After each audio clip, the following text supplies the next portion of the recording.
Οδηγίες για το πώς να κάνετε μπάνιο μόνο για γυναίκες. Πηγαίνετε με τον μπουρνούζι προς το μπάνιο.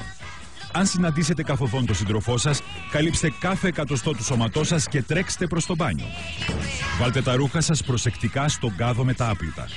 Λούστε τα μαλλιά σας με το σαμπουάν 4-σε-1 με 84 βιταμίνες. Ξεπλύνετε με διάλειμμα με βάση λάδι τζοτζόμπα. Τρίψτε το πρόσωπό σας με μάσκα από αυγάνα μεμειγμένα με πούλπα από βερίκοκο. Ξυρίστε τις μασκάλες, ξυρίστε και τα πόδια σας. Κλείστε τη βρύση. Σκουπιστείτε με μια πετσέτα η οποία είναι 2 φορές μεγαλύτερη από την Ελλάδα.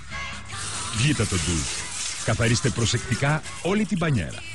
Πηγαίνετε στο δωμάτιό σας και κλειστείτε εκεί όπου για 1,5 ώρα επιλέγετε τα ρούχα που θα φορέσετε. Οδηγίες για το πώς να κάνετε μπάνιο μόνο για άντρες. Πηγαίνετε ολόγυμνος προς το μπάνιο. Αν στο δρόμο συναντήσετε τη σύντροφό σας, μην ξεχάσετε να κουνηθείτε ελκυστικά, δείχνοντας ότι είστε περήφανος για το ματζαφλάρι σας. Πετάξτε τα άπλυτά σας όπου να είναι. Παρατηρήστε τη συγκλονιστική σας σιλουέτα στον καθρέφτη και ρουφήξτε την κοιλιά σας για να δείτε αν έχετε κοιλιακούς. Μπείτε στο ντου. Αεριστείτε και χαρείτε την αντίχηση που προσφέρει η μπανιέρα.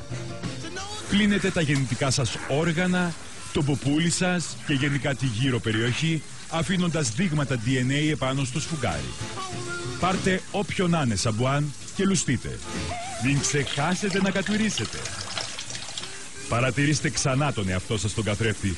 Τεντώστε τους μυς σας, ρουφήξτε την κοιλιά σας και θαυμάστε το μέγεθος του πέου σας.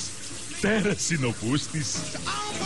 Αφήστε τελείως βρώμικη την μπανιέρα, αφήστε το νερό να τρέχει, μη σκουπιστείτε καν, ώστε να στάζετε στο πάτωμα, πηγαίνετε στο κρεβάτι και φορέστε όποιο ρούχο βρείτε μπροστά σας μέσα σε λίγα λεπτά.